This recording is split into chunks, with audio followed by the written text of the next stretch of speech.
Le test du Qui2, indépendance et conformité. Le test du Qui2 est un test statistique utilisé pour déterminer si deux variables sont indépendantes ou non. Il est souvent utilisé dans les études de marché, les sondages d'opinion et les enquêtes pour déterminer si deux variables sont liées ou non.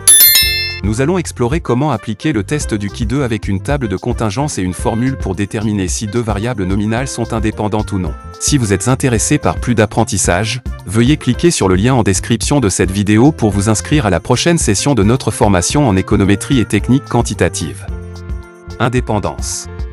Le test du Qui2 peut être utilisé pour déterminer si deux variables sont indépendantes l'une de l'autre. Si le test montre que les variables sont indépendantes, cela signifie qu'il n'y a pas de relation significative entre les deux variables. Conformité.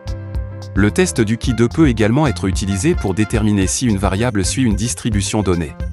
Cela permet de vérifier si les données collectées suivent une tendance attendue ou si elles sont aléatoires. Comment ça marche? Le test du Qui2 compare les données observées avec les données attendues. Il utilise un tableau de contingence pour organiser les données en fonction des variables étudiées et calcule ensuite la valeur du test. La première étape pour appliquer le test du Qui2 consiste à créer une table de contingence. Cette table croise les deux variables nominales que vous souhaitez comparer et affiche le nombre d'observations pour chaque combinaison de catégories.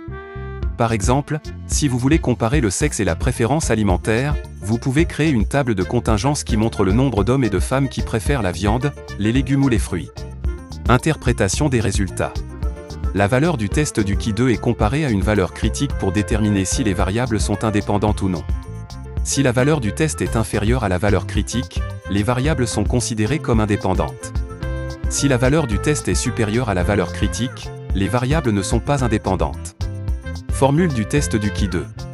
Une fois que vous avez créé votre table de contingence, vous pouvez utiliser la formule du test du Qui2 pour calculer la valeur de test. La formule théorique est donnée par la somme des ratios entre les carrés des différences entre nombres observés et nombres attendus sur les nombres attendus dans chaque cellule si les variables étaient indépendantes. La valeur de test obtenue est comparée à une valeur critique dans une table de distribution du Qui2 pour déterminer si les variables sont indépendantes ou non. Si la valeur de test est supérieure à la valeur critique, les variables ne sont pas indépendantes avec un certain niveau de confiance. Exemple chiffré.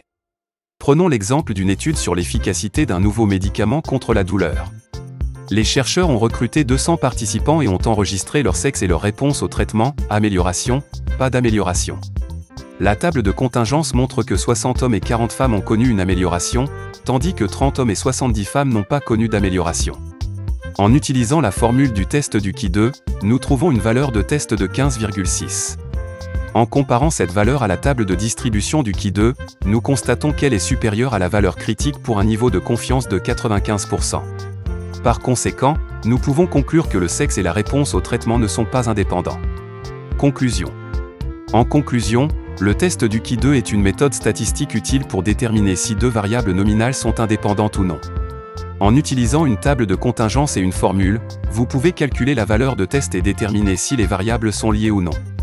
Cependant, il est important de considérer les limitations du test du Qui2, telles que son incapacité à mesurer la force de la relation entre les variables et son influence par la taille de l'échantillon. En gardant ces limitations à l'esprit, le test du Qui2 peut être un outil précieux pour l'analyse de données dans divers domaines de recherche. Si vous êtes intéressé par plus d'apprentissage, veuillez cliquer sur le lien en description de cette vidéo pour vous inscrire à la prochaine session de notre formation en économétrie et technique quantitative.